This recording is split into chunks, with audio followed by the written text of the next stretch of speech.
हमारे दिमाग की एक सबसे कमाल की ताकत है जिसके बारे में हम शायद ही कभी सोचते हैं, अमूर्त सोच यानी एब्स्ट्रैक्ट थिंकिंग। ये सिर्फ आप जानते हैं मुश्किल गणित के सवाल हल करना नहीं है, ये वो चीज़ है जो हमें सुबह बिस्तर से उठने में, दिन की प्लानिंग करने में और यहाँ तक के चुटकुले समझने में भी मदद करती है। कुछ मायनों में यही वो ताकत है जो इंसानों को जानवरों से अलग करती है। आज हम इसी सोच की दुनिया में एक गहरी छानबीन करेंगे। हमारे पास जो स्रोत हैं उनकी मदद से हम ये पता लगाने की कोशिश करेंगे कि मनोवैज्ञानिक इस जादुई क्षमता को, इस एब्स्ट्रैक्ट थिंकिंग को आखिर मापते कैसे हैं। हम अमूर्त रवैये यानी एब्स्ट्रैक्ट एटीट्यूड की बात से शुरू करेंगे और फिर कुछ मजेदार साइकोलॉजिकल गेम्स और टेस्ट्स के बारे में जानेंगे जिनमें कार्ड छांटने से लेकर पहेलियां सुलझाना तक शामिल हैं। तो चलिए इस पहेली को परत दर परत खोलते हैं। सबसे पहले तो जब हम कहते हैं कि कोई अमूर्त या एब्स्ट्रैक्ट तरीके से सोच रहा है तो इसका असल में मतलब क्या होता है? ये सवाल ही सबसे जरूरी है। सीधी साधी भाषा में कहें तो एब्स्ट्रैक्ट सोच का मतलब है उन चीजों के बारे में सोचना जो अभी इसी वक्त हमारे सामने नहीं है। इसे ठोस यानी कॉन्क्रीट सोच के उलट समझिए।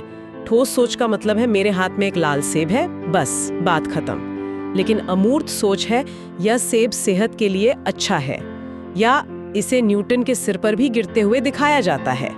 मतलब आप एक सेब को देखकर उसके पीछे छिपे आइडिया, पैटर्न और संभावनाओं के बारे में सोच रहे हैं। अच्छा, तो ये सिर्फ जो दिख रहा है उससे आगे जाकर सोचना? बिल्कुल। विचारों की दुनिया में कदम रखना? बिल्कुल। और इसी सोच को आधार बनाकर मनोवैज्ञानिकों ने अमूर्त रवैये यानी द एब्स्ट्रैक्ट एटीट्यूड की बात की।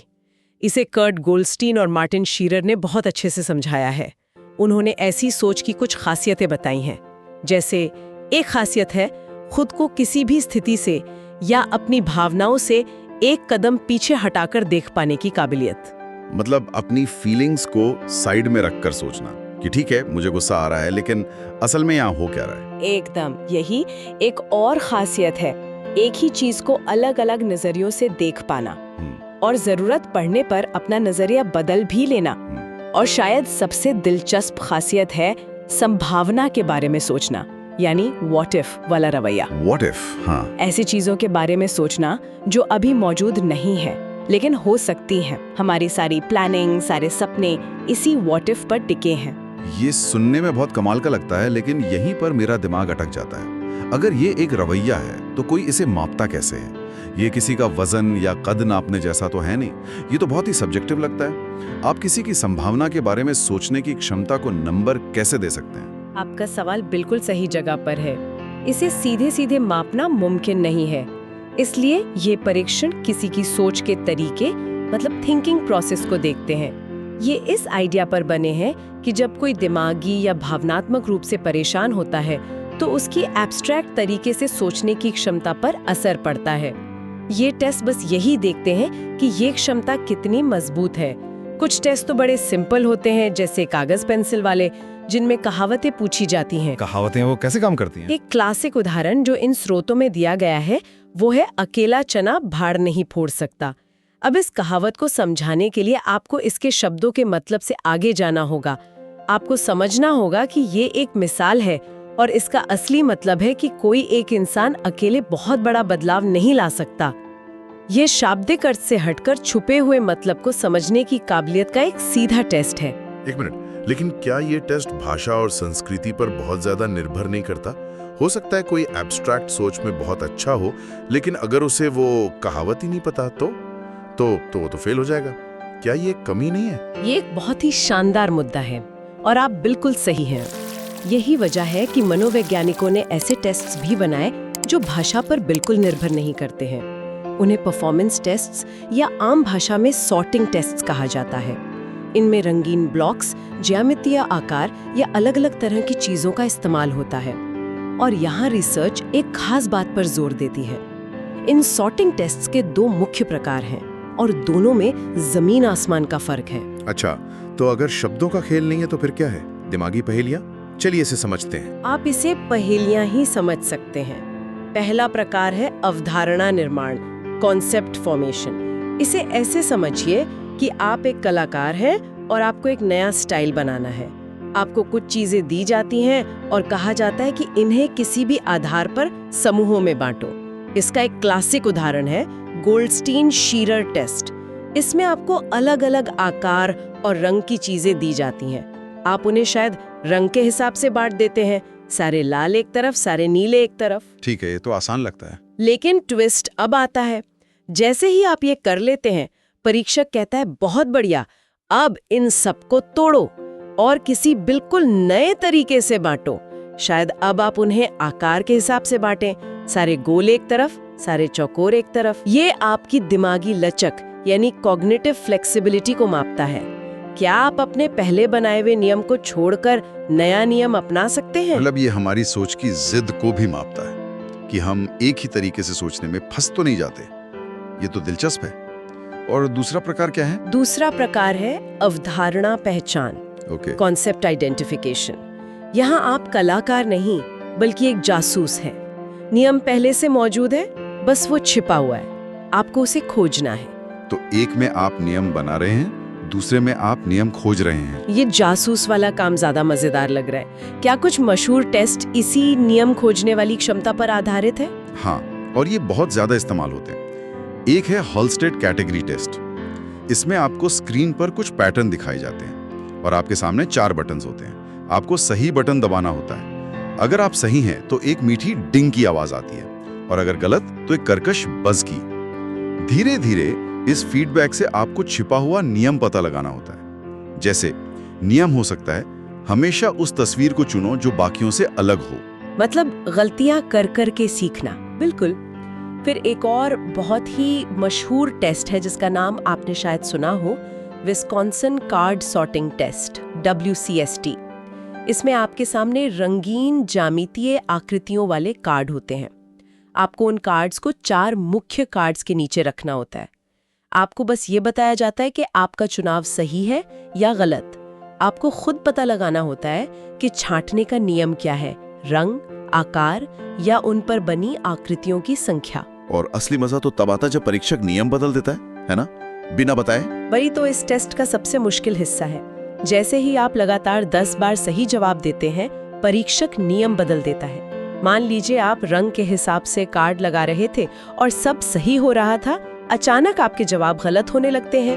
अब आपको समझना है कि नियम बदलकर शायद आकार हो गया है। यह टेस्ट इस बात का बेहतरीन मापदंड है कि आप बदलती परिस्थितियों के साथ कितनी जल्दी तालमेल बिठाते हैं। और यहाँ एक बहुत ही चौंकाने वाली बात है जो इन स्रोतों में सामने आती है। इस विस्कॉन्सिन टेस्ट और पिछले हॉलस्टेड टेस्ट के बीच सिर्फ 30% समानता है। रुकिए, सिर्फ 30%? ये तो बहुत बड़ी बात है। इसका मतलब है कि 2 टेस्ट जो दोनों अमूर्त सोच को मापने का दावा करते हैं, असल में लगभग 70% अलग-अलग मानसिक क्षमताओं को माप रहे हैं। ये तो ऐसा है जैसे हम कहें कि मैराथन दौड़ना और 100 मीटर की रेस दोनों एथलेटिक्स हैं, लेकिन वे शरीर के बिल्कुल अलग हिस्सों और क्षमताओं का इस्तेमाल करते हैं। आपने इसे एकदम सही तरीके से समझा है। यह दिखाता है कि अमूर्त सोच कोई एक चीज नहीं है, ये दिमागी औजारों का एक पूरा टूल किट है। एक टेस्ट नियम सीखने पर जोर देता है, दूसरा नियम बदलने पर, तालमेल बिठाने पर। इन दोनों के अलावा एक मिला जुला हाइब्रिड टेस्ट भी है, हाफमैन-कसानिन कॉन्सेप्ट फॉर्मेशन टेस्ट। ये और भी मुश्किल है। इसे ऐसे समझिए कि ये एक पहेली के अंदर एक और पहेली है। पहला लेवल का नियम हो सकता है ब्लॉक को आकार से छांटो, लेकिन दूसरे लेवल का छिपा हुआ नियम हो सकता है सिर्फ उन ब्लॉकों को छांटो जो लंबे और चौड़े दोनों हैं। आपको एक ही समय में 2 विशेषताओं को मिलाकर एक नया छिपा हुआ नियम खोजना पड़ता है। ठीक है, तो ये कार्ड्स और ब्लॉक्स के खेल अपनी जगह ठीक हैं, लेकिन ये सब हमारी असल जिंदगी में सोचने और योजना बनाने की क्षमता से कैसे जुड़ता है? ये सिर्फ लैब में खेले जाने वाले दिमागी खेल तो नहीं हो सकते? ये बहुत ही जरूरी सवाल है। ये टेस्ट सीधे सीधे हमारी प्लानिंग और स्ट्रैटेजी बनाने की क्षमता से जुड़े हैं। जैसे टावर ऑफ हनोई पहेली को लीजिए, ये एक क्लासिक ब्रेन टीजर है जिसमें आपको कुछ नियमों का पालन करते हुए छल्लों को कम से कम चालों में एक खूंटी से दूसरी पर ले जाना होता है। ये खेल पूरी तरह से आगे की सोचने, चालों की कल्पना करने और रणनीति बनाने के बारे में है। हाँ, ये तो मैंने खेला है।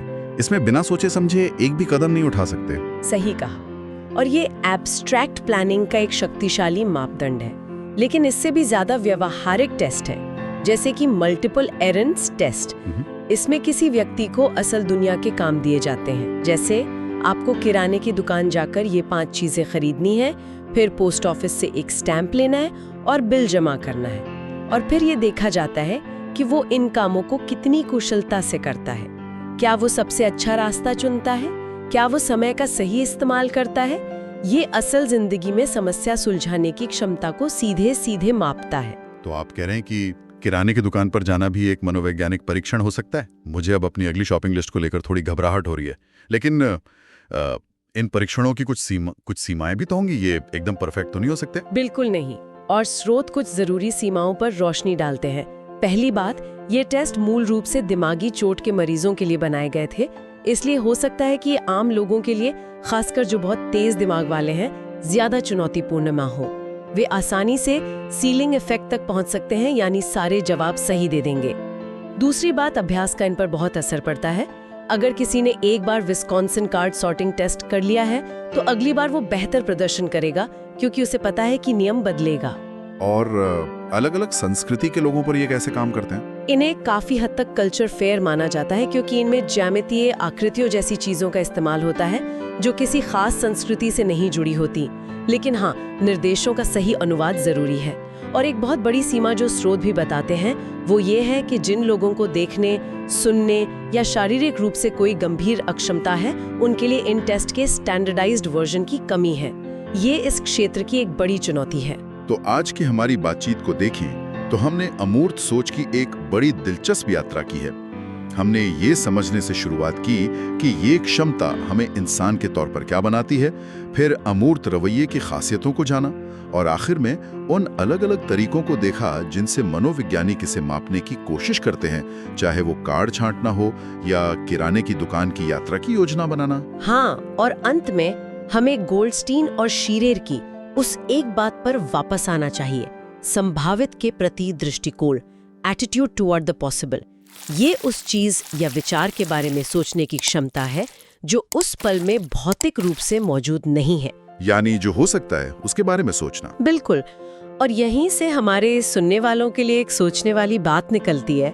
हमारी रोजमर्रा की योजनाएं, हमारे बड़े बड़े सपने, हमारी रचनात्मकता, यहाँ तक कि कहानी लिखने का ख्याल भी, सब कुछ इसी एक बुनियादी क्षमता पर टिका है, उस चीज के बारे में सोच पाना जो यहाँ नहीं है, उस संभावना के बारे में जो हो सकती है।